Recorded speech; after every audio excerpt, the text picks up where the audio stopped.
12 ayının 16 kuni aytgandilar. Amerika Savdo Ministerligi va Sanoat va bexatarlik organi bayonot e'lon qilib, Xitoyning 34 muhim organlariga jazo yurgizishni e'lon qildi. Xitoyning bu 34 muhim bo'lgan organlarini jazolash va jazo yurgizish tizimligiga kirgizibdi. Bu jazolangan organlarga Amerika davlatining har qanday mablag' sog'uvchi savdo korxon tijoratchilarini Xitoyning jazolash tizimligi ilingan organlari bilan savdo qilishni cheklaydi ekan. Bu organlar bilan bo'lgan hamkorlik, texnik almashtirish, eksport, import qatorliq har qanday bodikalda ishlarni qattiq cheklaydi ekan. Xitoy davlatining bu 34 asosli organlari bo'lsa, biologiyalik qurollarni tadqiq qilish, ishlatish va o'rinlashtirish ishlari bilan shug'ullanadi ekan. Bo'libmi odam mingsini kontrol qilish qurollarini tadqiq qilish va ishlatgan ekan. Mana bu xabarni tunji qitim Amerika Savdo Ministerligi Amerika hukumatiga vakolatan butun dunyoning oldida Xitoy hukumati odam mingsini kontrol qilish quroli bilan shug'ullangan bu paketni butun dunyo oldida oshkorlabdi. Xitoy davlatida rost degandek odam mingsini kontrol qilish quroli bormi degan har xil farazlar bo'layotgan mezgilda bu qitim Amerika hukumati haqiqiy paketlarni oshkorlabdi.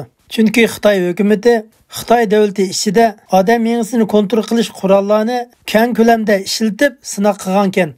Amerika Savdo Ministerligining ministri bayonot e'lon qilib, bayonotning mazmuni bo'lsa, biologiyalik texnikni taraqqiy qilishdagi maqsad bo'lsa, insonlardagi kasalliklarni davolab saqaytishda yengillik yaratish. Lekin Xitoy hukumati bo'lsa, bundaq texniklar orqali o'z xalqini bostirish va asonliq millatlarni kontrol qilish, ularning diniy e'tiqodi o'ziga xos bo'lgan milliy kulturini kontrol qilish ishlari bilan shug'ullangan deb deyilgan. Bu bayonotda yana ochiq eskartilib, Xitoy hukumati biologiyalik texniklar bilan ham mingni kontrol qilish qurollar bilan o'z davlatining xalqlariga taqobil turgan. Bo'libmi atalmish Xinjiangdagi Uyg'urlarga va boshqa dindagi guruhlarga, masalan, butga e'tiqod qiladigan Tibetlar va xristian muridlarni bostirish uchun mingni kontrol qilish qurollarini uzluksiz ishlatgan. Bu mingni kontrol qilish qurolini kim tadqiq qilib barpo qildi deganda, ya'ni bu qitimqi jazolash tizimligida ko'parak yozilgani bo'lsa, Xitoy davlatining harbiy tibbiy fanlar akademiyasi va uning tarmoq 11 tadqiqot organlari tadqiq qilgan ekan. Bu 11 tarmoq organlarninki vazifasi maxsus odam mingsini kontrol qilish qurollarini yasab barpo qilish. Bu qurollarni yasab barpo qilish jarayonida biologiyalik tadqiqot elib berish, matematikalik hisoblash, radioaktivlik tarqitish texnikasini tadqiq qilish qatorliq tadqiqotlarni o'z ichiga oladi ekan. Amerika istixborot organlarining tafsili aniqlash orqali Xitoyning biologiyalik qurollarni tadqiq qilib va odam mingsini kontrol qilish qurollarini barpo qilganligini muqimlashtirgan ekan. Xitoy hukumati odam mingsini kontrol qilish quroli bilan o'z davlatidagi odamlarning qarshiligini kontrol qilgan bo'lsa, yana bir jihatdan harbiy sohalarga olib ishlatgan ekan. Bu intayin qo'rqinchli ahvol bo'lib, Amerika davlatining harbiy sohasiga tahdid qiladigan vaziyat ko'rilgan. Xitoyning mush sohadagi qurollariga vositalik bo'lib yordamlashgan Xitoyning boshqa shirkatlari bu qitimqi tizimliklarga yozilgan ekan. Bu qitim Amerika hukumati Xitoyning yana 34 shirkatini jazolashni ijro qildi ekan. Amerika hukumati bu qitim Xitoy davlatining zo'ravon kuchiga taqobil turishda texmo qattiq qo'lliq harakat elib berish qadamini tashlagan. Chunki Amerika davlati Xitoy davlatiga qarshi turmasa bo'lmaydigan vaziyat ko'rilishga boshlagan. Chunki Xitoy hukumati biologiyalik qurollarni sinov qilish, odam mingsini kontrol qilish qurollarini ishlatish, o'z davlatining xalqlariga ziyonkashlik qilib qolmasdan Amerika davlatiga ziyonkashliklarni ib olgan. Xitoy davlatining mingni kontrol qurolini oddiy qilib tushundirganda insonlarning tafakkur qilish iqtidorini o'zgartirib yetadi. Xitoy hukumati bu orqali o'zining ichidagi xalqlarni bostirish ipasa, yana bir jihatdan harbiy texnik ishlariga ishlatadigan. Xitoy hukumati o'zining xalqiga bastırış ipaganda bir türküm insanlarning mingsidagi o'ylash iqtidorlarini butunlay yuvib tashlab etib, Xitoy hukumati uchun xizmat qiladigan va shu shaklda tafakkur qiladigan insonga aylantirib qo'ydi ekan. Hamda shu odamning mingsidagi butun xotirlarni yo'qotib etish, o'zining burungi vaqtini eslamaydigan qilib etish. Yaqinda buyon Xitoy hukumati bo'libmi Uyg'urlar ustida ko'plagan sinoqlarni ib berish, ularga dori ishkizish, okul silish, uningdan keyin ayrim uylarga solash orqali ularga elektronlik to'lqin tarqitib, shu orqali shu odamning cho'ng mingisini butunlay o'zgartib etish.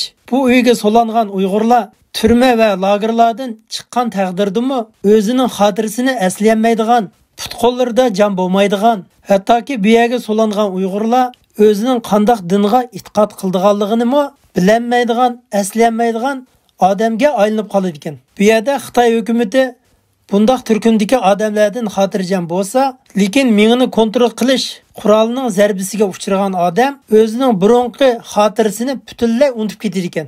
Xitoy harbiy rayonlarining tibbiy tadqiqot organlarining tadqiq qilgan bu qurollari bo'lsa, elektronlik to'lqin tarqitish, radioaktiv to'lqinlarni tarqitish, puroq chiqarish qatorliq hodisalarni shakllantirib, bu orqali nishondagi odamning mingisini butunlay kontrol qilib bilish.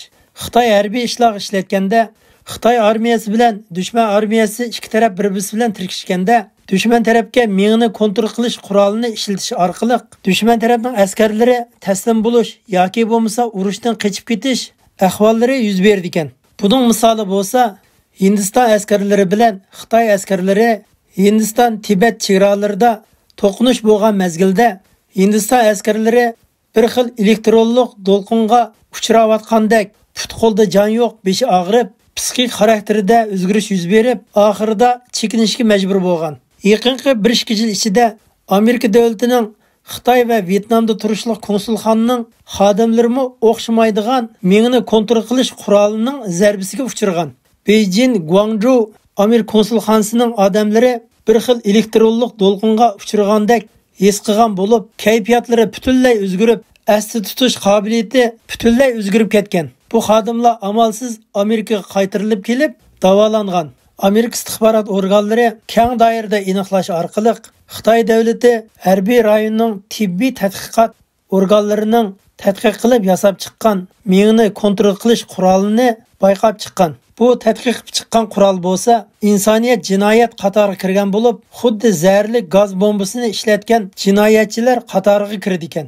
Insoniyat jinoyati kiradigan mana shunday qurollar orqali vatanimizdagi Uyg'urlar ustidan tajriba sinoq ib berish, bo'libmi Uyg'urlarni so'ligan lagerlarda keng ko'lamda ishlatgan deb qaraldi ekan. Uyg'urlarni ta'lim tarbiya orqali o'zgartimiz degan bano bilan lagerlarga so'lib olib, mingini kontrol qiladigan qurol ishlatib, shu Uyg'urlarning asli tutish qobiliyatini butunlay yo'q qilib etgan. Bu lagerga so'langan Uyg'urlar o'zining dinini, o'zining payg'ambarini, o'zining Allohini butunlay unutdi ekan.